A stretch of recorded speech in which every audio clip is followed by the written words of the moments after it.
Hi everyone, this is Triple Valve 62 at the depot saying welcome to the YouTube channel today, and thanks for joining me along for the train simulation ride today. We're going to be leaving London's Liverpool Street in a minute, and we're going to be going to Gidea Park on the Great Eastern Route and taking this dual voltage Class 313 3-car unit on a test run. So I hope you enjoy the ride and hope you enjoy the scenery along the way.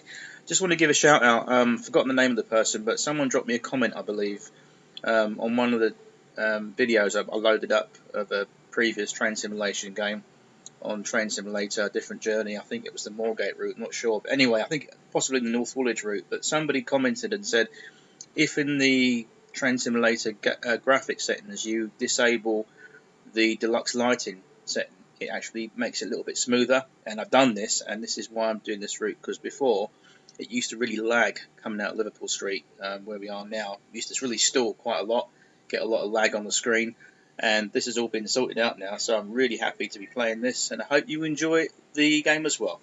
So here we go. So first of all, we need to put our pantograph up. So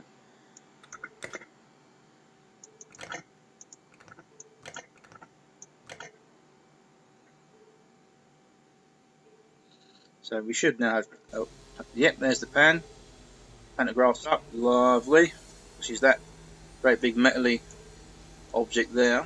This thing here is what's known as the pantograph.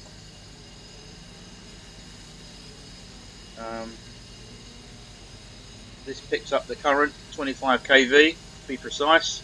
A lot of volts up there. You touch it instantly, it will blow you to pieces. Very high voltage. Anyway, this is the pantograph unit, and on top of the pantograph, as you can see, you've got these two long carbon strips, and these pick up the juice through these down to the pantograph arm, through these insulators, and then obviously down to the motors, and that gives you your overhead line of power. Anyway, enough of that, let's get on to the train itself. So, first thing we want to do is put it in the forward mode, open the doors.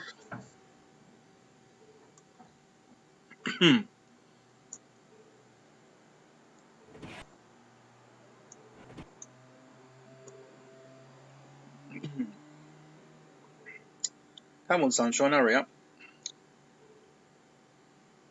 Take our brakes off.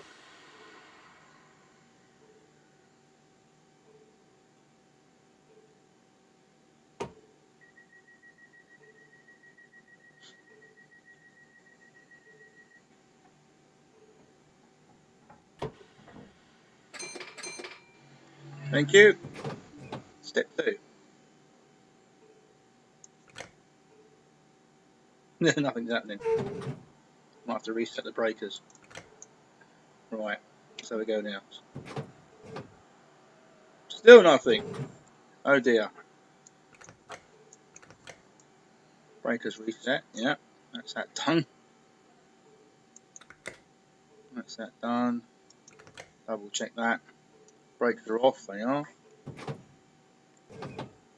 No, still not. Oh dear. We have a train in service with a fault.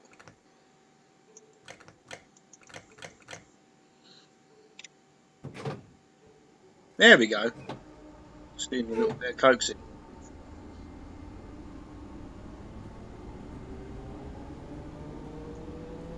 Right, shut off.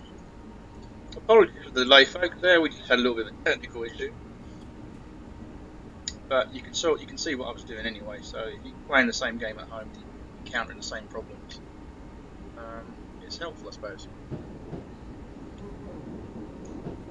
This area we're going underneath now, this cavernous area, officially is called the Raft, and it was one of the most expensive projects on the Great Eastern at the time. Over several Christmas weekends to complete this. Originally this was all open, it was never undercover like this. Obviously with the advent of the office developments above and the re-signalling and re-track layout of Liverpool Street Station, they decided to put everything underneath, or everything above, should I say.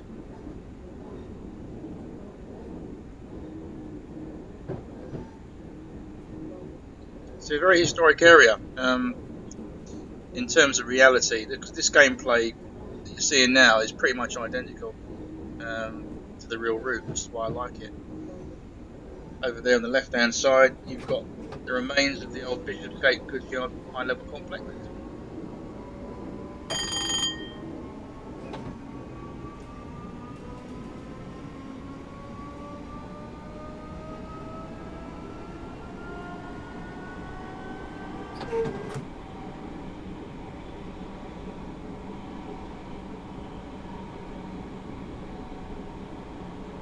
From the disused station on the right.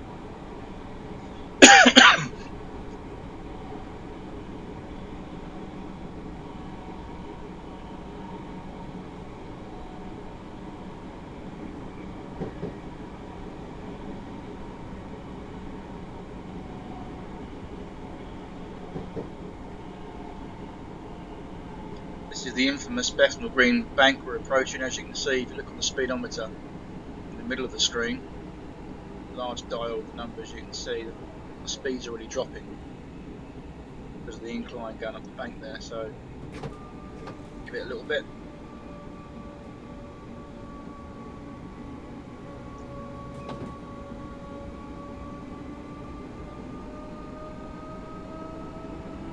Come on, baby, you can do it.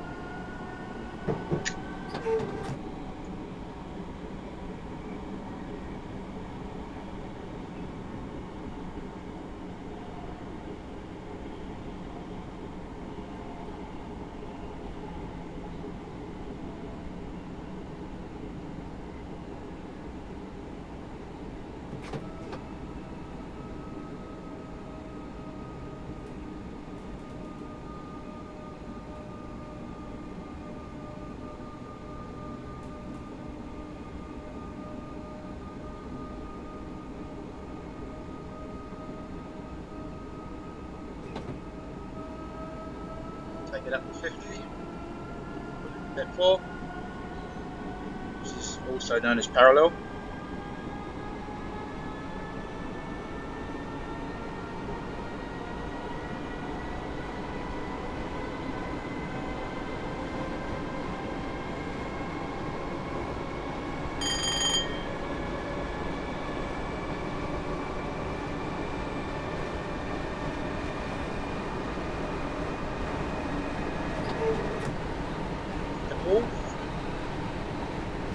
Tell you what, I'm going to cut that window, it's a little bit drafty.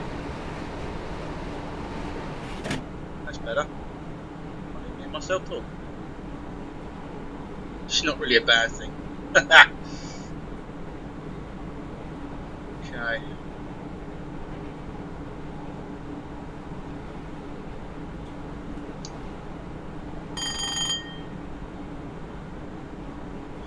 Mile in sidings over there on the far right.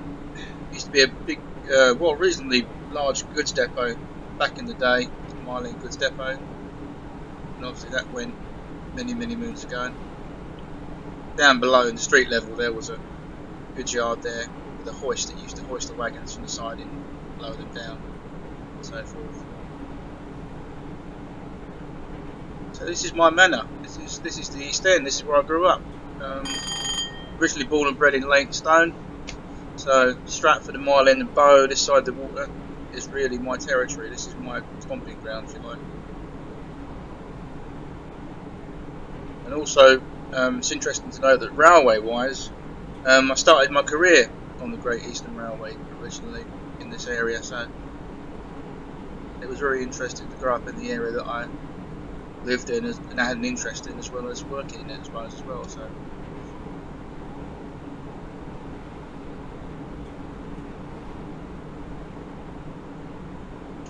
These trains that I'm driving at the moment on the simulation, the 313s, they're very similar to the Class 315s, identical virtually. Only thing difference is that 315 doesn't have shoe beams, it just has an overhead pantograph, whereas the 313s are dual voltage.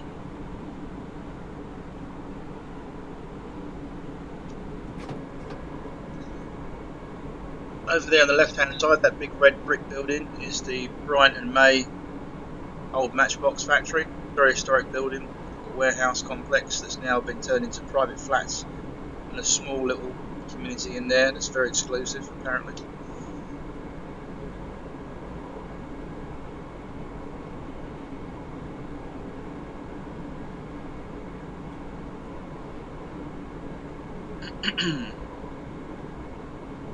Just approaching Stratford.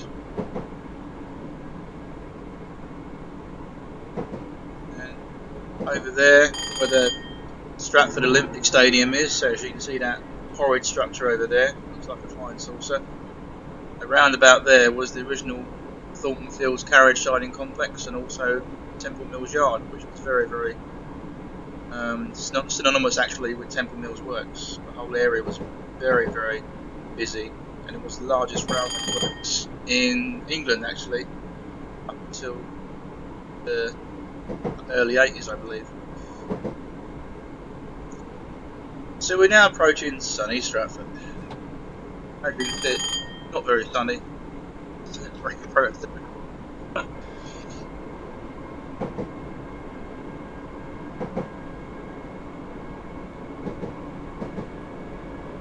Now, shut on for a minute.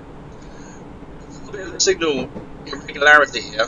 You can see I've got two yellow signals, which is called a preliminary yellow for two yellows. And put the AWS warning for that. That's telling me that in a minute there's going to be another yellow signal telling me that I should slow down because I'm going to come to either a red stop signal or I've got to slow down for a junction. And you'll see something very strange in a minute. I'm not sure if anyone's picked this up who's got this route before. You might have picked it up. Anyway, you'll see for it in a minute. You'll see what's happening in a minute. So I've got a single yellow there. Sunflower's gone out. Set the AWS. And as you can see, my next signal is giving me a caution with an indication to go over onto the down fast. So normally I'd start braking to go across the set of switches onto the down fast. But look what happens.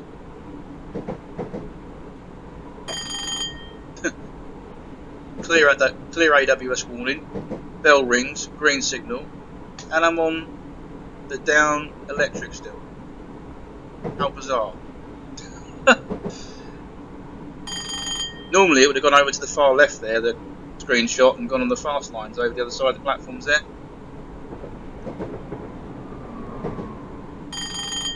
For some reason.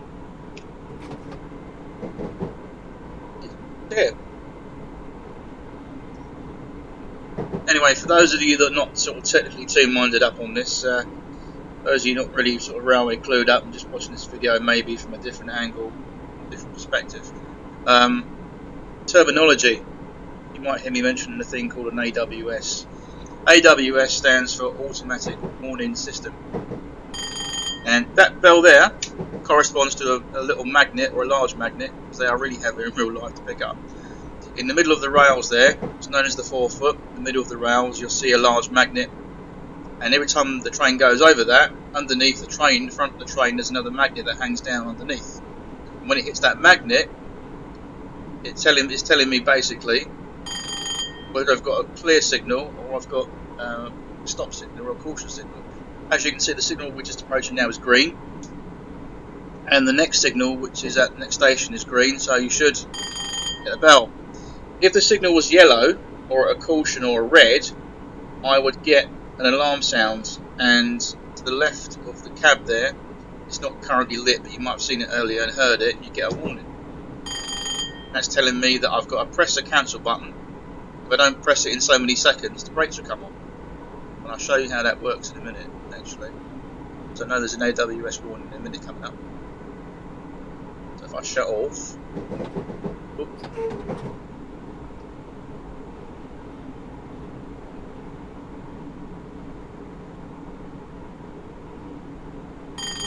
so again, that magnet is telling my train that there's a green signal ahead and it's okay to proceed. And it gives me a bell ringing indication in the cab that tells me it's okay to proceed. If there was a advanced yellow or a red signal, then it would be a warning alarm. I'd get so many seconds to cancel that out. If I didn't, the brakes would come on automatically. It's a fail-safe device.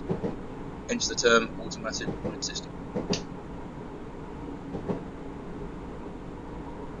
I know some of you out there watching this and listening to what I'm talking about who know what I'm talking about. I'm not teaching you how to suck eggs, but there's people obviously viewing this video that maybe are unfamiliar with it, so everyone learns something. I don't know everything, and I'm sure you don't know everything, so life is one big learning curve, as they say.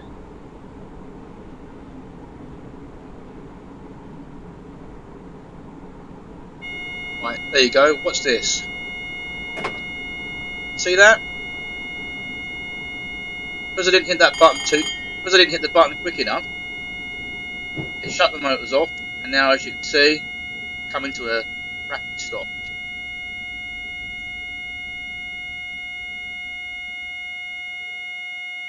What I do is cancel the AWS to silence that noise. I've now got to reset my forward control, and my brakes are still on. So what I've got to do is try and remember how to do this.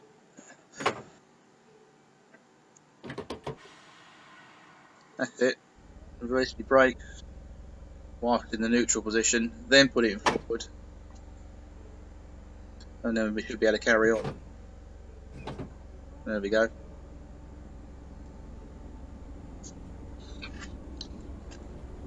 So that AWS warning back there, that was giving me an advanced warning for flyover in a minute, which we're going to go up at Ilford. Just give it a little bit to the end of the platform.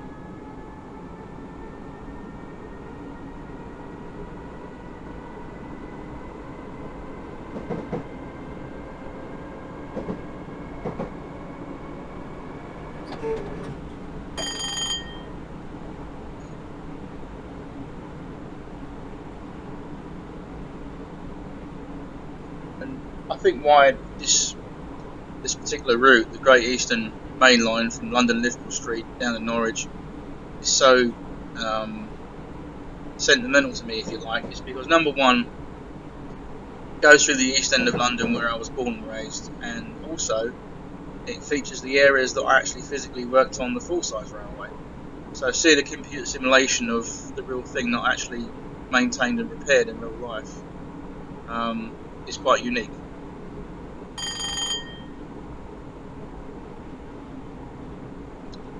This is Ilford flyover, and the fast lines go underneath us, and we're on the slow going over the top.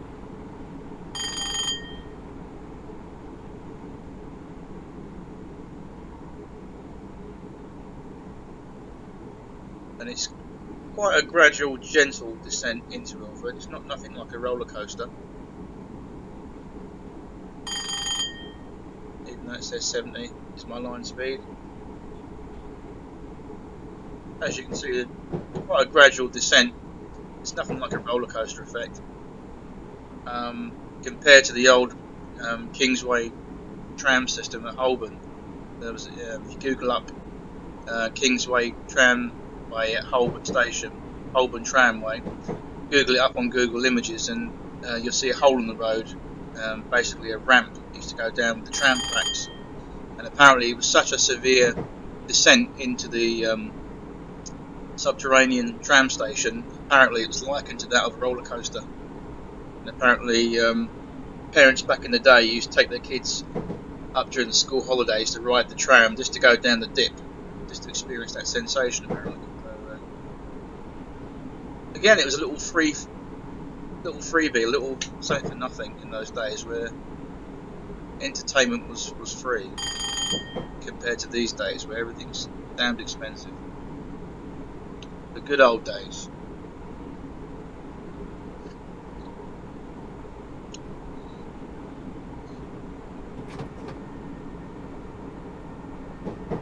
So, Ilford, as you can see, we're on our left. In a minute you've got Ilford Car Sheds and Ilford Traction Maintenance Depot.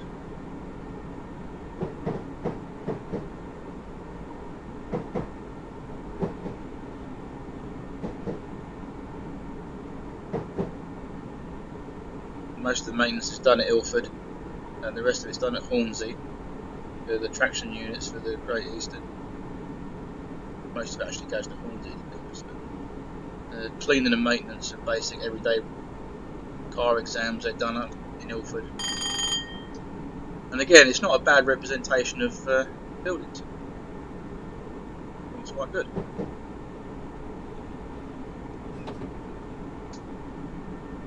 Right, line speed 60.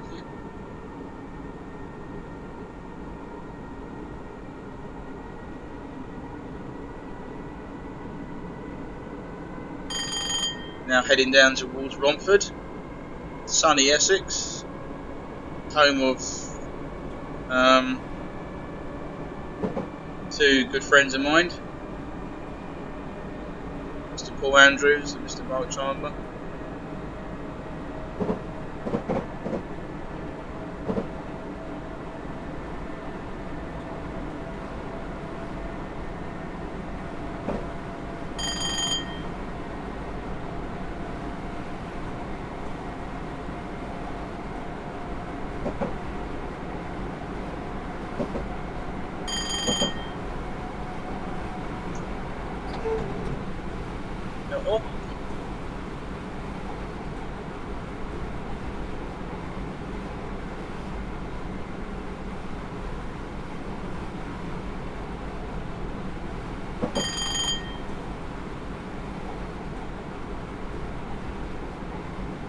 So the graphics aren't too bad on this. I quite like them.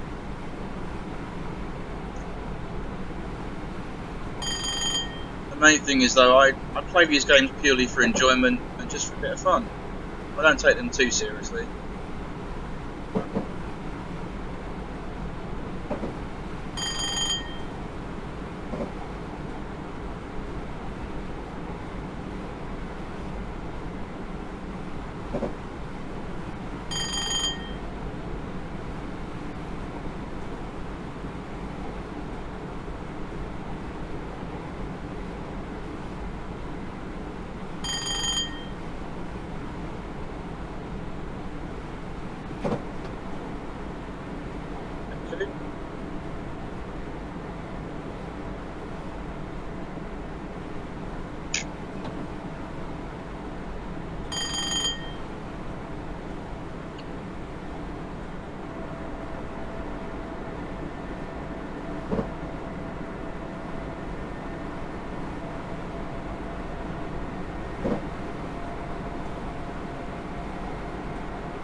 Now approaching Romford Station, and over on the far right you can see some buildings over there. And that's meant to be a PC representation of Romford Overhead Line Depot. I spent many years there, actually about 3.5 years there actually, doing some maintenance on the overhead wires, which as you can see I've suspended on these large goalpost type frames you can see that hold the wires, and I've spent many years working on those out in all weathers. Lovely.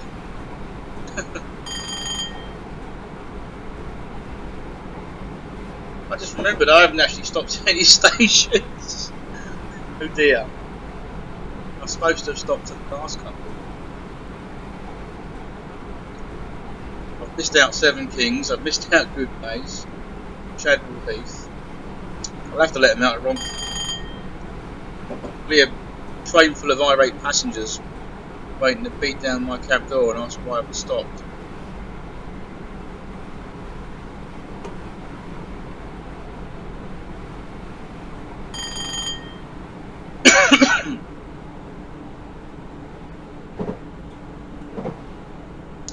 Here we are at sunny Romford Station.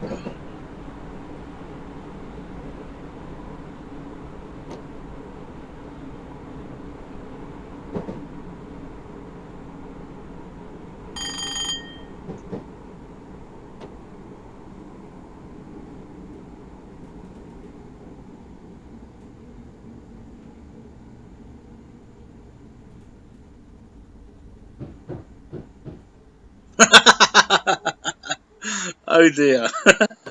Overrun. That's embarrassing.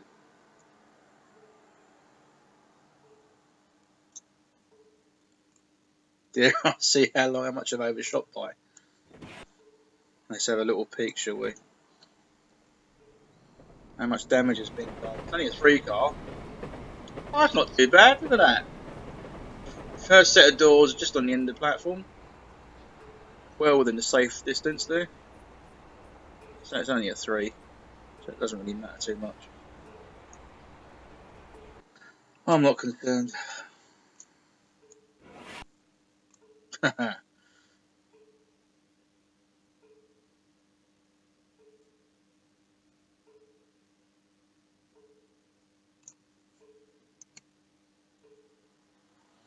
look over here on the other side. Let me jump out here.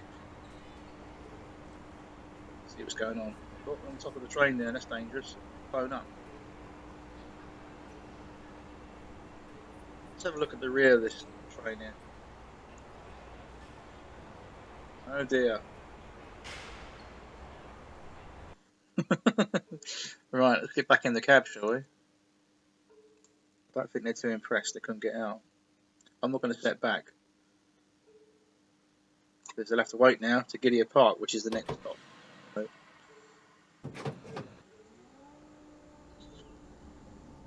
they wanted Gidea Park, and Gidea Park they're going to get.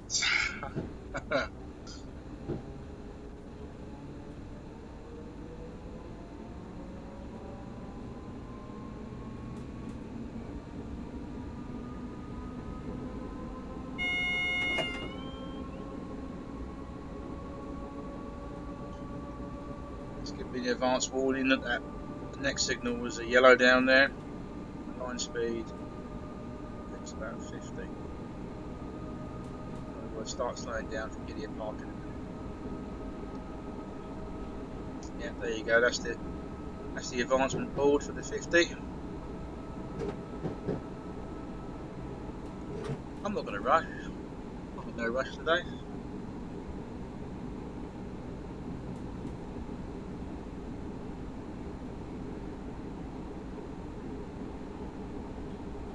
Taking in the nice, fresh Essex countryside.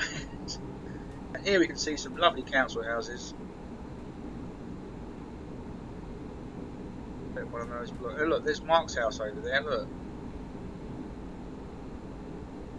up the cul-de-sac over there. The blue car in the garage. Yeah, that's Mark's house. With the shed door hanging off.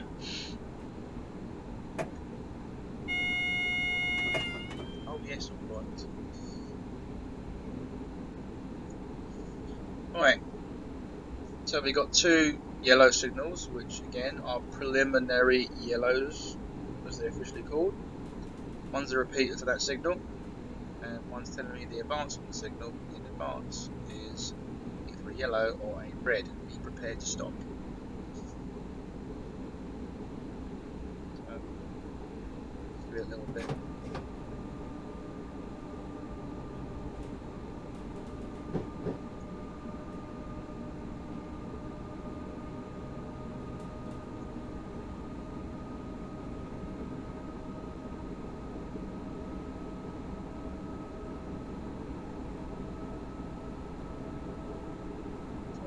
Good enough.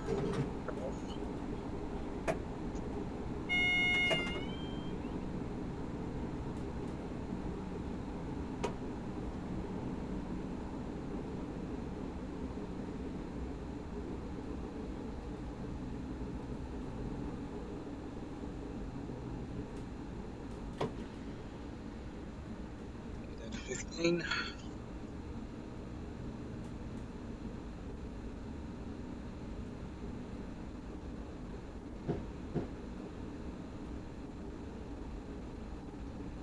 And here we are, our final stop, Gidea Park. Quite a few trains in reality that do terminate at Gidea Park, so we are going to be terminating here. Hope you've enjoyed the journey. Thanks for listening to me waffle on, and thanks for joining me in the virtual cab today, the 313. As you can see, it's a lovely sunny day here at Gidea Park.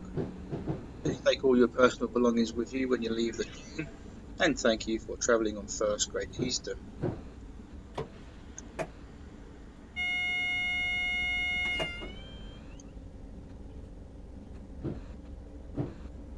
These poor passengers must be starving hungry, dying to use the toilet, and gasping for a cup of tea, which is where I'm going to go now. So, pull that out, put my tail lights on. The tail lights are on. Yep, right. Let's release the prisoners.